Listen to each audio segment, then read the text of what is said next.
My father always said legacy matters more than love. So, when he erased me from his will and left everything to his new wife, who's 5 years younger than me, I wasn't even surprised.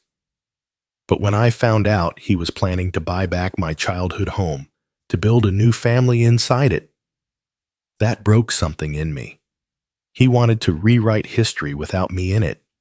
So I made a silent vow. If he was cutting me out of his life, I'd make sure the past wouldn't belong to him either.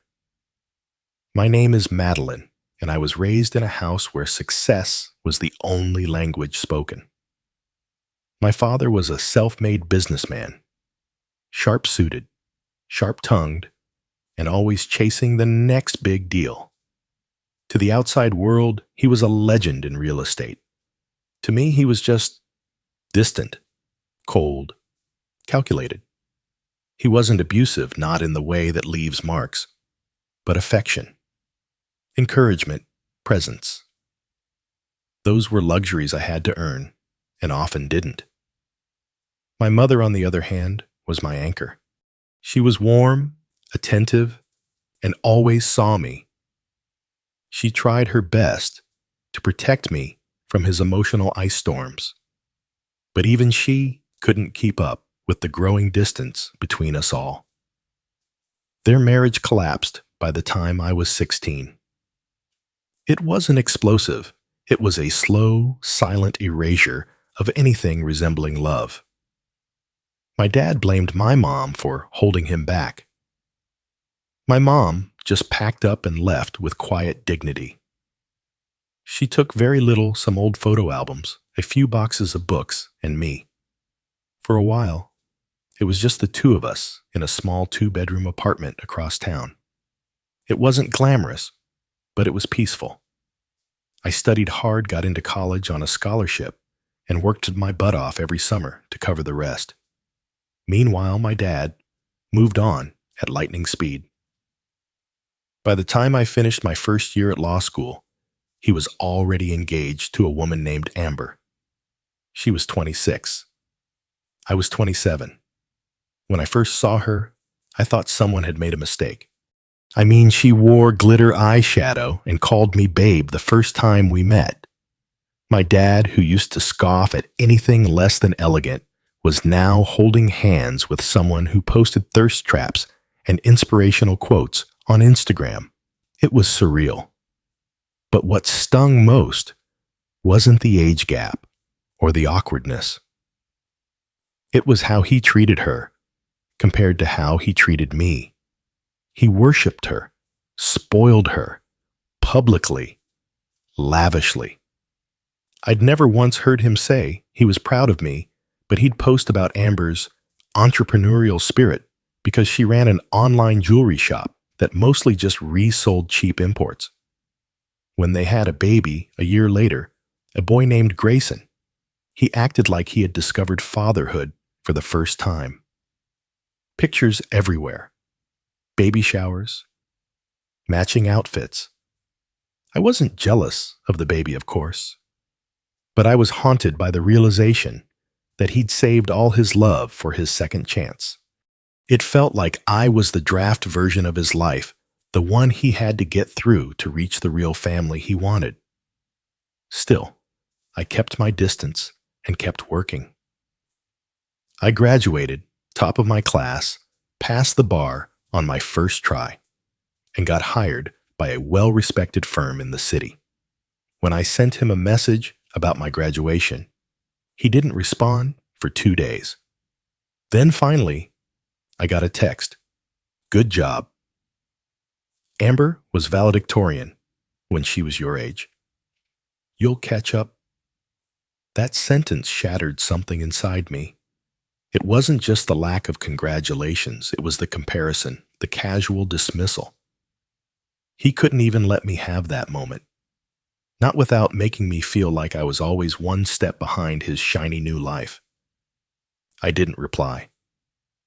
Around that time, I started hearing whispers from relatives that my dad was updating his will.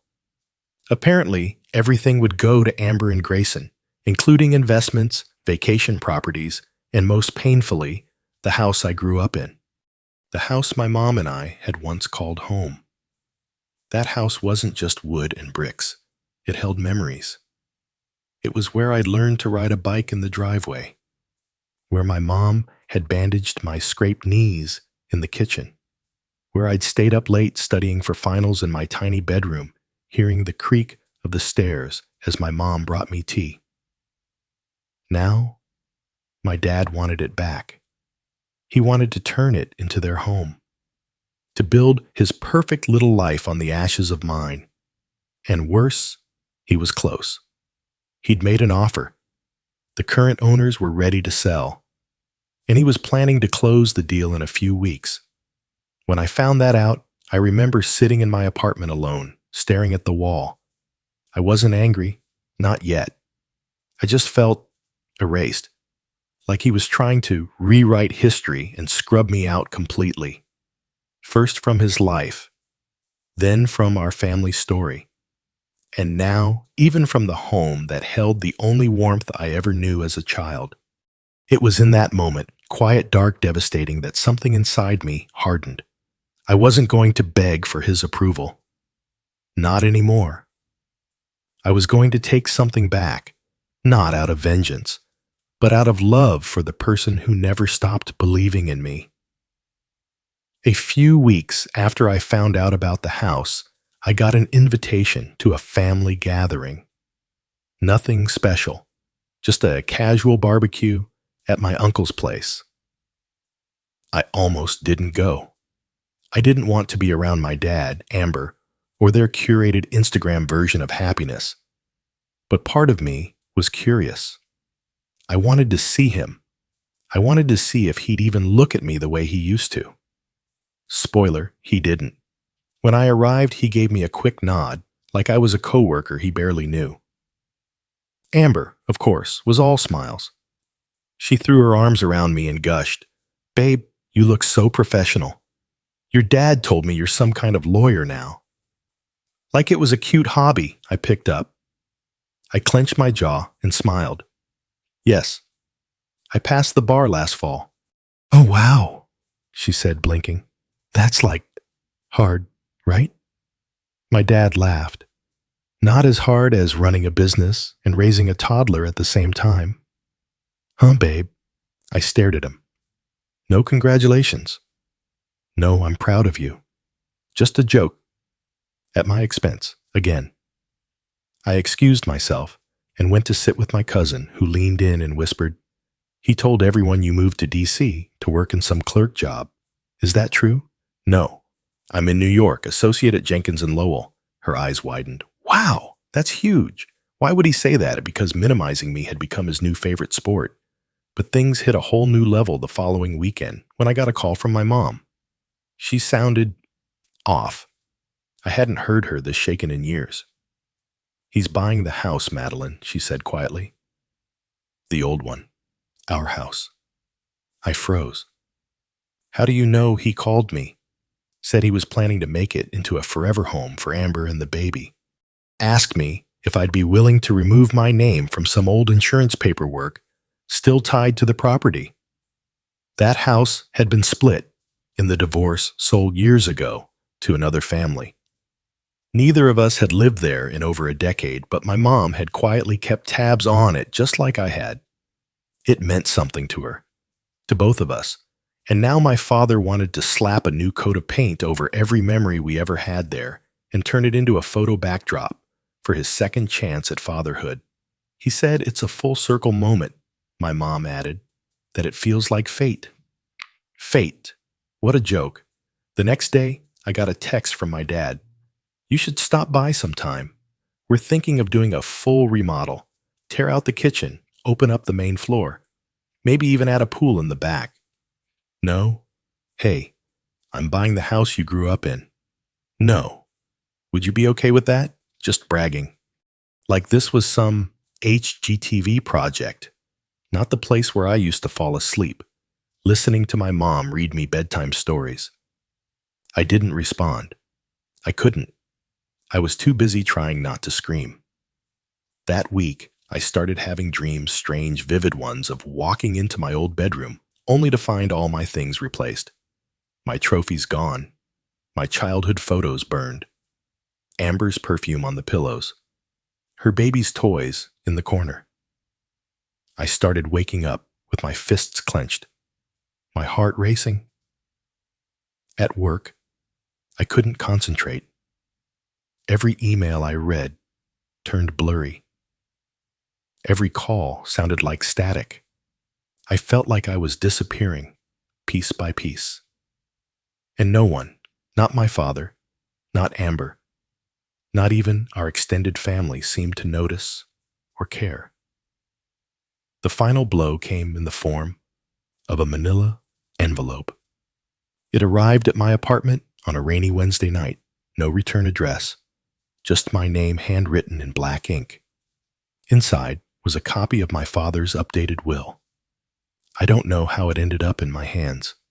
Maybe someone at the firm where it was filed felt guilty. Maybe Amber sent it as a flex.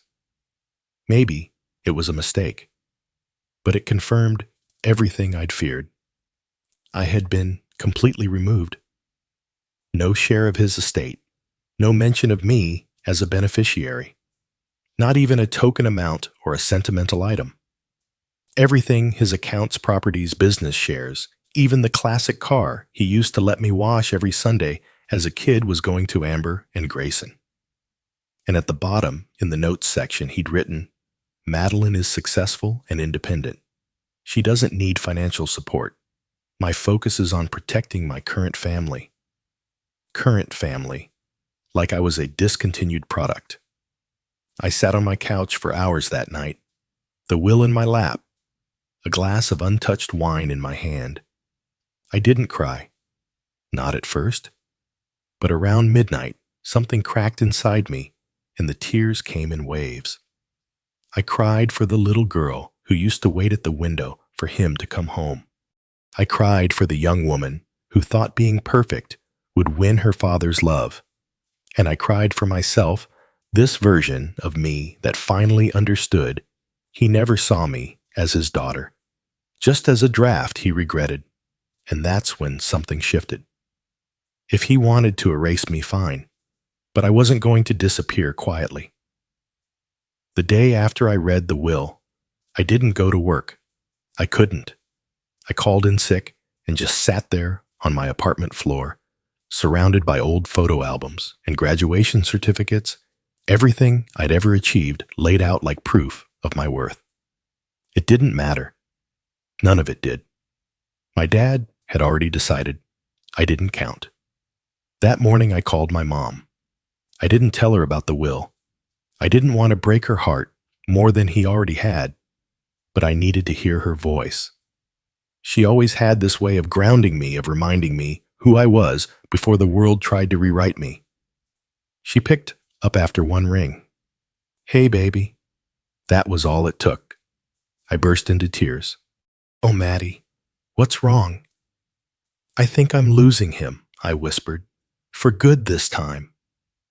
"You can't lose what was never fully yours to begin with," she said gently. "But you still have me. You always have me." That was the moment I knew I had to do something. Not to hurt him, well, maybe a little, but mostly I needed to reclaim something. A piece of my past, a piece of myself. And that house, that was it. So I did what any determined lawyer with a few well-placed connections would do. I started digging.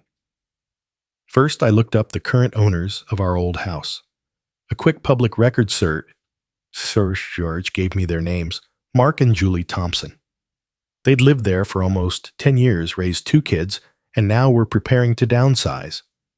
I reached out through a real estate contact I trusted, one of my law school classmates who'd transitioned into property law. I told him I was interested in making a private cash offer. No bidding wars, no contingencies. I kept my name off everything. "I don't want them to know. It's me," I said. He blinked. "Anyone in particular?" "My father." He gave me a long, slow look. "Ah, one of those deals." I nodded. "Exactly. To my surprise, the Thompsons were open to selling. They'd already been approached by another buyer, my dad, of course, but they hadn't signed anything yet. In fact, they were a little put off by how aggressive his offer was. He was weirdly obsessed. Julie told my contact, kept talking about how this house was meant to be his again, like he was trying to rewrite history. The irony didn't escape me. We moved quickly. I secured financing, put in a clean, full-price offer, and waived inspections. My name never appeared. Everything was done through a trust I set up for legacy preservation. Sounded vague enough to pass. In the meantime, I played the part of the silent, obedient daughter. I like to think of it as emotional camouflage. My dad had no idea what I was doing behind the scenes. But then, things started getting messy. One Sunday, I got a text from Amber, a photo of the front porch of our old house.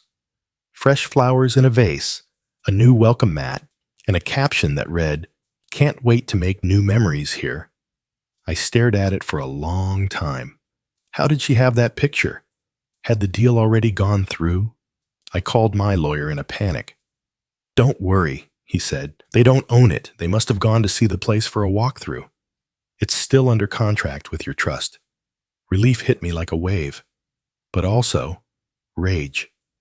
They were posing in front of my childhood home like it was already theirs, like they were entitled to erase my fingerprints from every wall and window. A week later, my dad emailed me out of nowhere. Subject line, big news body. "We're buying the old house, can you believe it? Might even do the nursery in your old bedroom." Full circle, huh? I didn't respond. Instead, I called the Thompsons and told them to accept the offer. We closed in 7 days, cash. I got the keys the following Friday. The day the deal closed, I stood in the living room of our old house. It smelled the same. That faint scent of pine wood floors, the subtle creak on the third stair, the afternoon light slicing through the kitchen window like a familiar hug, none of it had changed. And yet everything had. I didn't cry. I thought I would, but I didn't. I just walked through the house slowly, room by room, touching the walls like they were memories. My childhood bedroom still had faint scuff marks from where I used to tape my art projects. In the garage, the outline of my old bike rack was still etched into the concrete. I wasn't just buying a house. I was reclaiming a part of myself that had been stolen, dismissed, like I never mattered. That weekend, my mom drove up to visit me, thinking we were going out to lunch. I didn't say much on the drive, just turned up the music and smiled to myself. When I pulled into the driveway of the house, she froze. "Madeline, why are we here?" "Come on, I want to show you something." I led her inside. She took 2 steps into the foyer, gasped and covered her mouth. "Is this?" "No, no way." "It's ours again," I said softly, "if you want it." She looked at me like I'd just handed her the universe. Her eyes welled with tears. "Maddie, why would you?" "Because this place raised me. It raised us. And it deserves to be loved by people who never stopped missing it." She clutched my hands and cried harder than I'd seen since the divorce. We spent the afternoon walking through the empty rooms, laughing at old stories, remembering the good years before things fell apart. I hadn't seen her smile that wide in years, but the real moment came 2 weeks later. My dad called me. I let it go to voicemail. Then came a text. The house just fell through. Some anonymous trust swooped in and bought it. "You believe that? Who the hell would do that?" I stared at the screen, heart pounding with satisfaction. 2 hours later, a photo popped up on his Facebook feed. Amber standing outside a different house, clearly disappointed. The caption, "Change of plans, but we'll make the best of it. Blessings in disguise." And then silence for weeks. Until one evening, during a family gathering, Grandma's birthday, my dad showed up, clearly tense. Everyone was asking about the house. I sat back and watched as he stammered, made excuses, claimed the deal had fallen through because of legal complications. That's when someone turned to me and asked, "Didn't you grow up in that house, Madeline?" I nodded. I did. Any idea who bought it? I looked my dad straight in the eye and smiled. Let's just say, sometimes the universe makes sure things go back to the people who actually appreciate them. He blinked, and I knew. He knew. He didn't say a word the rest of the night. A week after the birthday party, I got a call from Amber. Not a text, not an email. A full-on, direct-to-voicemail, 3-minute monologue of confusion, bitterness, and some not-so-subtle blame. "Hey, Madeline, I don't know if you've heard, but the whole house situation kind of fell apart. Your dad is really stressed. I mean, we were so close to closing and then everything just vanished. I don't know. Some shady legal thing. I figured maybe since you're in law you'd understand what happened.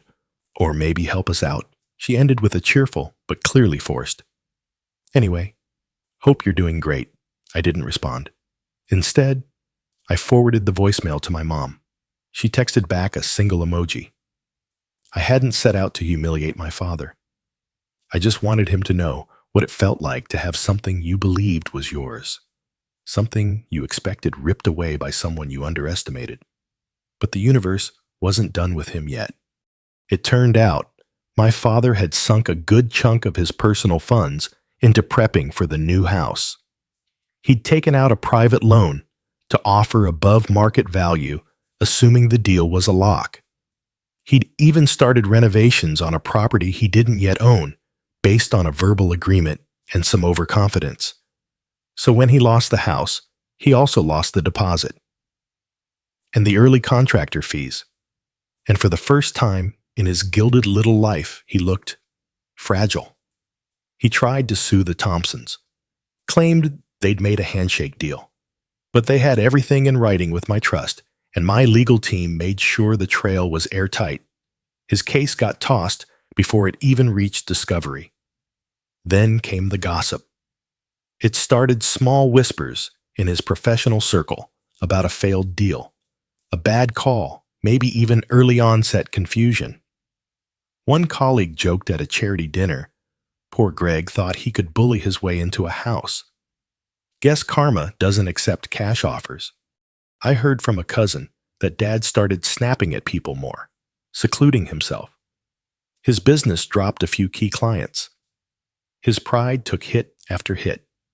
But what hit him hardest? Photos. Photos of my mother back in the house. I'd helped her move in quietly. No big social media posts, just presents. She planted flowers in the front yard again, repainted the mailbox, fixed the loose banister at the front steps that he never cared to repair when they lived there. And somehow, word got out. First, it was a neighbor's Instagram, just a shot of her sipping tea on the porch, captioned, "The Queen returns." Then it was a former friend of his commenting thought, "Greg was buying this place. Guess not." And finally, my dad showed up at my apartment, unannounced. I opened the door to find him standing there, tired gray, at the temples holding a manila folder.